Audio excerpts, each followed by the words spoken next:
The NCR Rangers are the biggest threat. Without them, the NCR is nothing.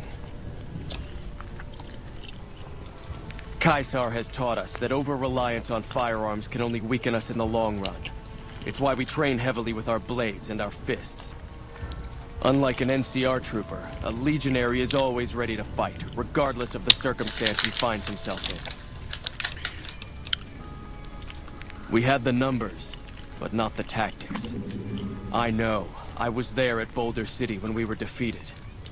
We relied too much on veteran legionaries for direction and leadership. And the Rangers exploited our weakness by killing our best from afar.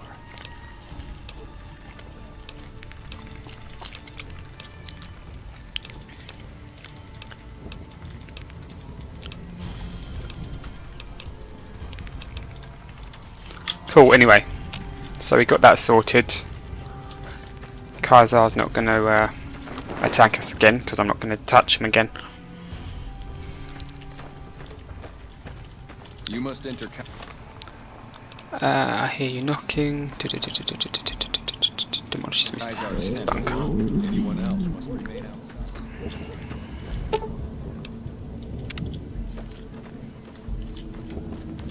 There's the howitzer with the broken firing mechanism.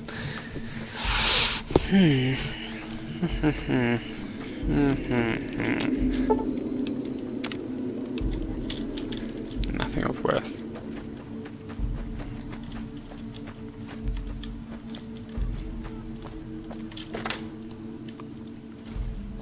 Caesar has permitted your weapons to be returned to you while you serve him. Caesar has put a lot of trust in you. Be worth it.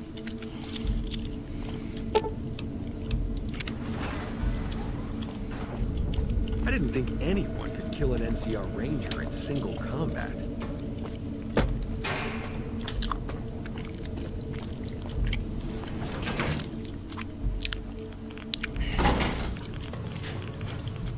I see you reached your destination safely. Shall we get to work? As you know, the Platinum chip upgrades my Securitron's operating software. Well, there's an army of them here. The Securitrons policing the strip are a fraction of the total number manufactured. The rest I stored here. I need you to manually upload the data from the chip to the facility's primary computer. There's a terminal at the other end of this facility. There's a complication. While I can broadcast to this screen, I can't control any of the facility's systems. That means I can't deactivate its security bots, most of which appear to be active according to the status board I'm looking at.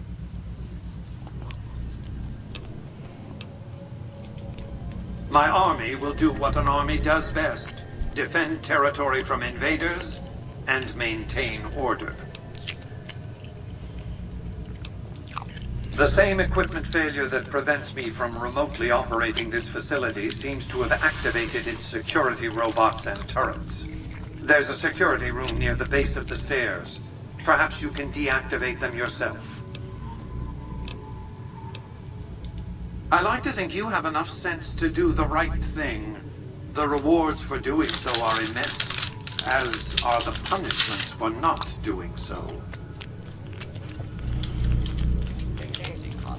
Stop wasting time. Go upload the data on the platform. Please clear the area until ordered.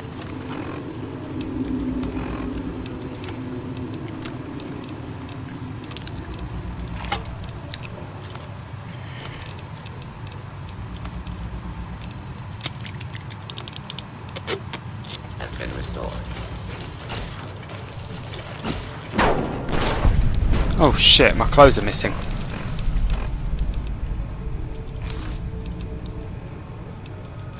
Oh, they're not missing, it's because it's broken.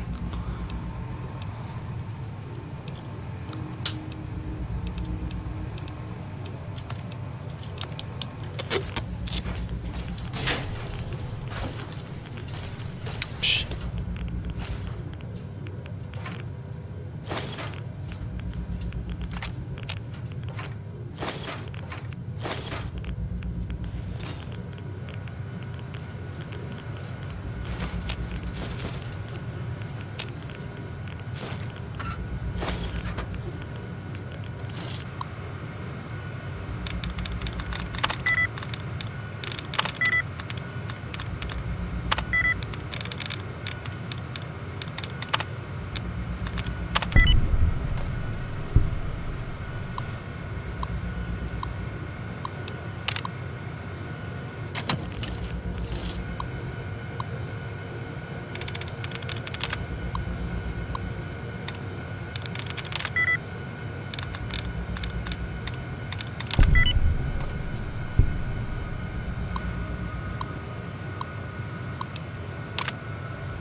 I see you reached... Was that meant to be a shocking revelation? Of course Caesar wants it destroyed. He's afraid of what the bunker might hold, and rightly so. But you're not going to do that. You're going to do the smart thing, and work for me. I don't respond well to threats.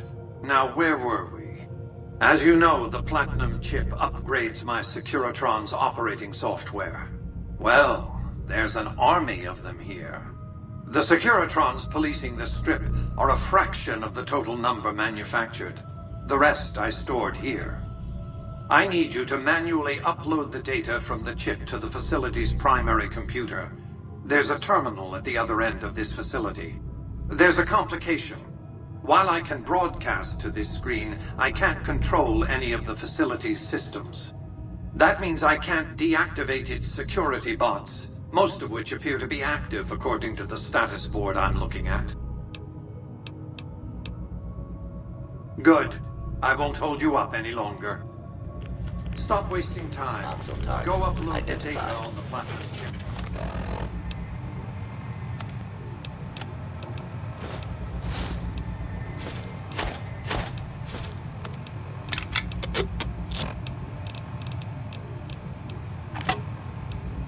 Your cooperation is requested.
Move along, please.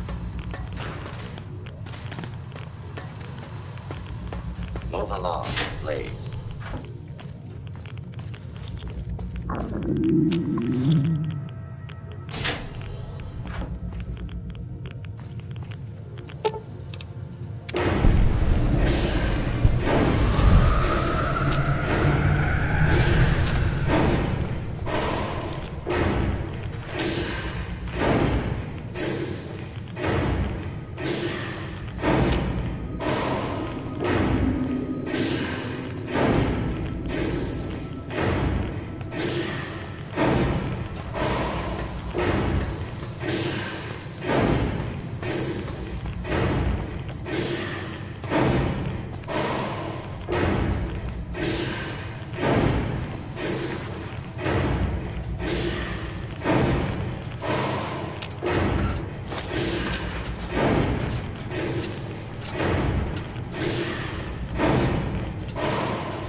here is done. Return to the Lucky 38 so we can discuss next steps. You have a very bright future ahead of you. Thanks to your actions today, so does the rest of mankind.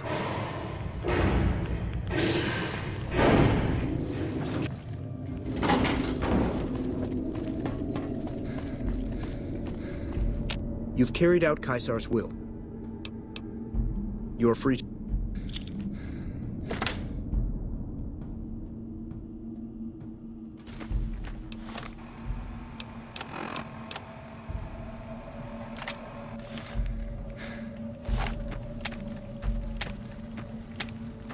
Put that away.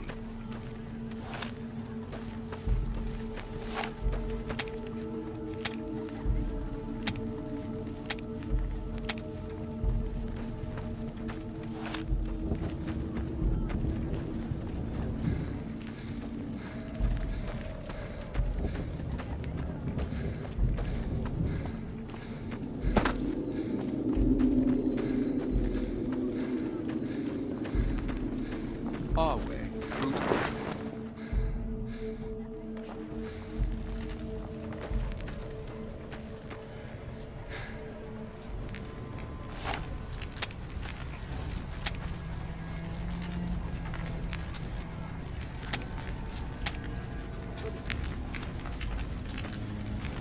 I felt the ground shake a while ago. I'll take that as a sign you've got the job done. Let's press on, shall we? As I was telling you before, I want Mr. House out of the picture. You have an interest in his death, too. If he knows that you destroyed his gadgets beneath the fort, he will strike back. You know where to find him. How he dies, I leave up to you. What did you want to know? My Praetorians embody the martial ideals of my legion. Each one of them has done enough conquering and killing to deserve the rank of Centurion. Instead, I invited them to join my guard. So the invitee chooses whichever current guard he thinks is weakest and challenges him. The fight is to the death. It keeps them from getting complacent. Lucius has been the head of my guard for 5 years now.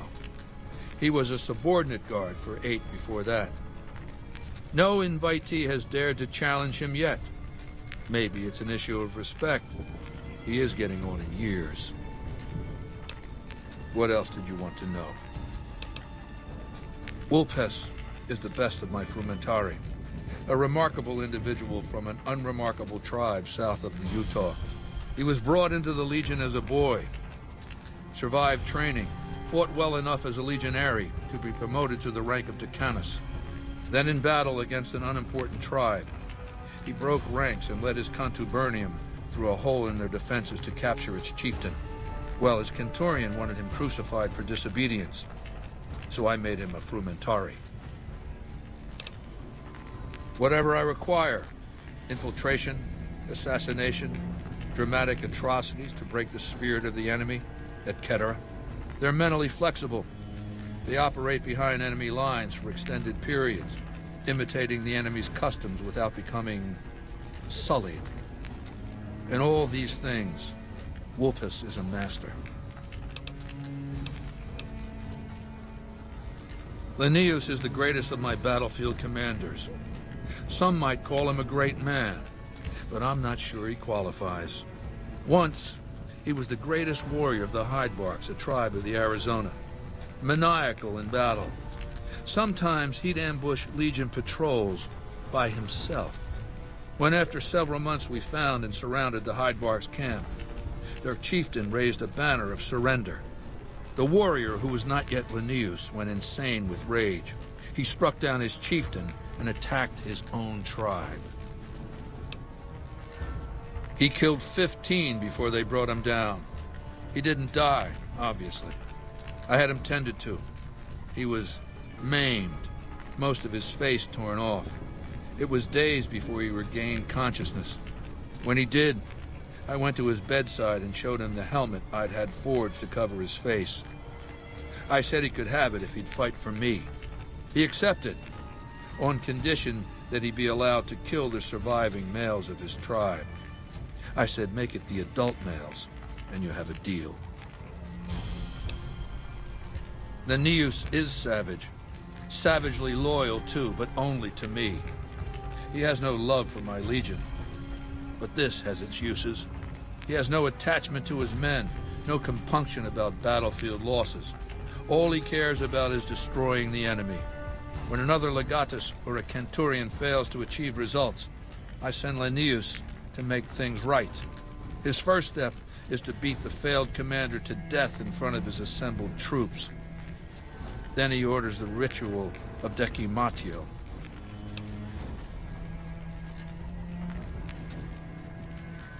It means decimation, but in ancient Rome the word had a very specific meaning, a punishment for cowardice. The legionaries are lined up in ranks. Every 10th man steps forward and is beaten to death by his brothers. It instills a certain robust obedience. Yes, this time my legionaries will be more frightened of the commander behind them than the enemy before them.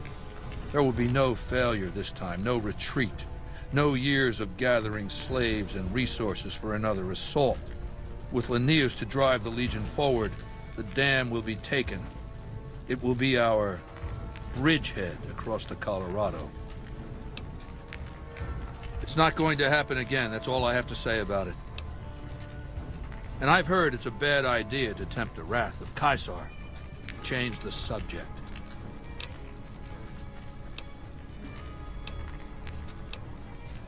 Do you want my opinion as a former citizen or future conqueror? Actually, my opinion's the same either way. As a young man, I was taught to venerate President Tandy of Shady Sands, the founding mother of the new California Republic. Did you know her presidency lasted 52 years? And that her father, Aradesh, was the Republic's first president? Does that sound like a democracy to you? Or a hereditary dictatorship? Because the council didn't dare oppose her. She was too popular. She had the people's love. So things ran smoothly, more or less. And as soon as she was gone, as soon as there really could be democracy, what happened then? Ever since losing its queen, the NCR has been weaker, more diffuse. Democracy has been its weakness, not its strength. Greed runs rampant. The government is corrupt, accepting bribes from Brahmin barons and landowners to the detriment of citizens.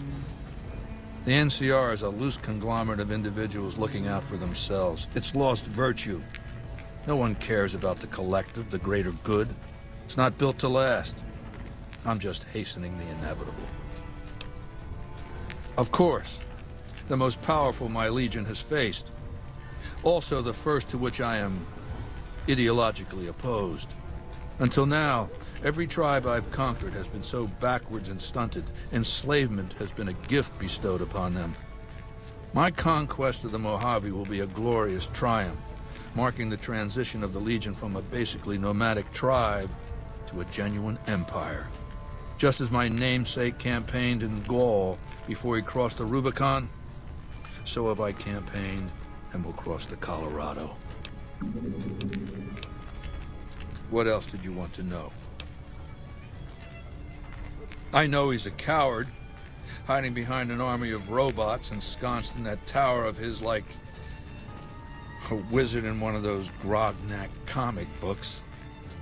Some say he's a man, others a machine. I don't care. He's in the way. What else did you want to know? I've analyzed the region's tribe to determine how they might be useful. I may tell you more at a later time, if it suits me. What else did you want to know?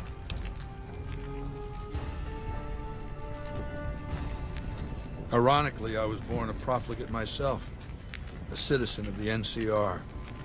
My family lived not far from the Great Boneyard.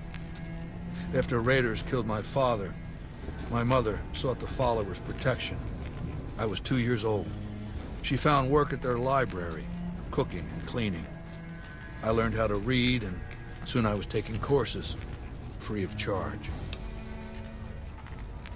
Oh yes, raised in that tradition. And the teaching stuck. I was taught it was my responsibility to bring the torch of knowledge to the waste. I may have taken the torch part more literally than they intended. When I was 20, the followers sent me east to Grand Canyon. It was my first expedition. Just me and a physician named Calhoun. As an anthropologist and linguist, my assignment was to learn the dialects of the Grand Canyon tribes. What a fucking waste of time. If you think it's worthwhile to make smart people learn how to talk like backward savages, you're a follower of the apocalypse, or an idiot. Anyway, we met up with a Mormon missionary who already knew a bunch of dialects, Joshua Graham. He was supposed to teach me, but before that went too far, the Blackfoot tribe captured us to hold us for ransom. They were a backward bunch, but the real problem was they didn't know how to fight. The Blackfoot were at war with 7 other tribes, each just as pissant as they were. But outnumbered like that, they weren't going to last long. It's one thing to be taken hostage, another to be lashed to a sinking ship. So over Calhoun's objections, I decided to take certain steps. I taught them how to use the guns they already had, how to strip and clean them, how to breathe when pulling a trigger, how to reload ammunition. They looked at me like I was some kind of a sorcerer. So I taught them how to make explosives and started drilling them on small unit tactics. If there's anything I learned as a follower of the apocalypse, it's that there's a lot of good information in old books. Divide et impera, divide and conquer. I led the Blackfoot against the Ridgers, their weakest enemy. When they refused to surrender, I ordered every man, woman, and child killed. When next we surrounded the Kaibabs, and they likewise refused, I took one of their envoys to the Ridgers' village and showed him the corpse piles. This was new for the tribes, you see. They played at war, raiding each other, a little rape and pillage here, a little ransoming there. I showed them total warfare. Like I said, there's a lot you can learn from old books. Kaibabs joined me, and the Fredonians after that. All the pissant tribes with names that should be forgotten. I knew from the start I'd need to eradicate this plague of tribal identities, replacing them with a monolithic culture, a uniform identity. So that's what I did once my confederation of tribes was large enough. I crowned myself Caesar and created a single great tribe, my legion. I sent Calhoun, the follower captured with me, back west with a message that I should not be interfered with. Joshua Graham, the Mormon interpreter, stayed with me and served as my first legatus. That's right. Decades of warfare, absorbing lesser tribes, gathering power, forging the dross into a vast, razor-sharp scythe. My legion's expansion has never ceased. Much of the Utah and Colorado and all of Arizona and New Mexico are mine. We have cities of our own, but nothing compared to Vegas. Finally, my legion will have its Rome. What else did you want to know? It's called an autodoc. As the name suggests, it's an automated physician, more or less. He can treat broken bones, cuts, punctures, scrapes. Sometimes I bestow its use upon someone I favor. Makes for a powerful gift in a culture that forbids painkillers and is largely ignorant of medical science. It's called an autodoc. As the name suggests, it's an automated physician, more or less. He can treat broken... Makes for a powerful... What else did you want to know? I used Imperial Rome as the model for my legion precisely because it was so foreign, so alien. I'd seen what had become of the NCR's attempts to emulate the culture of pre-war America, the infighting, the corruption. Rome was a highly militarized autocracy that effectively integrated the foreign cultures it conquered. It dedicated its citizens to something higher than themselves, to the idea of Rome itself.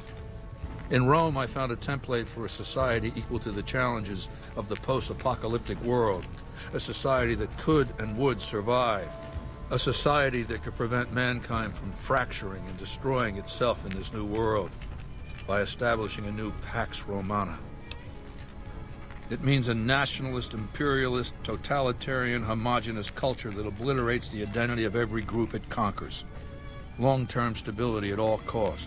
The individual has no value beyond his utility to the state, whether as an instrument of war or production.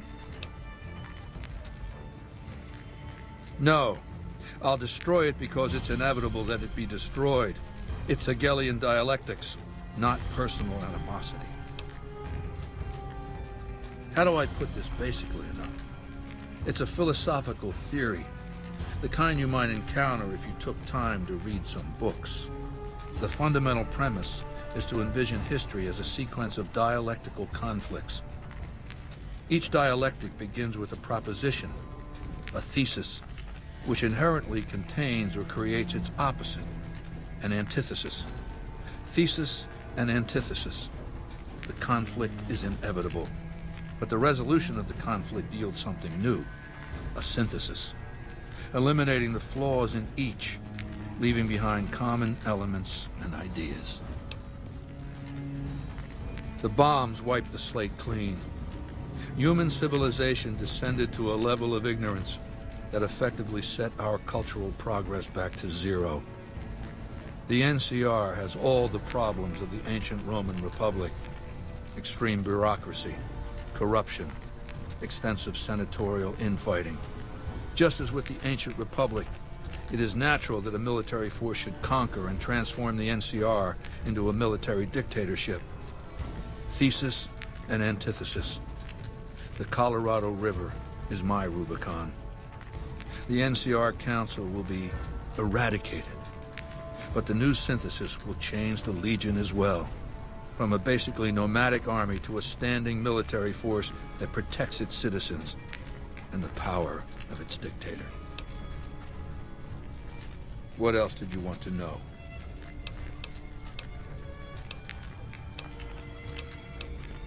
What? Good. Don't know what kind of security he has inside the Lucky 38, but if you can find a way of catching him off guard, do so.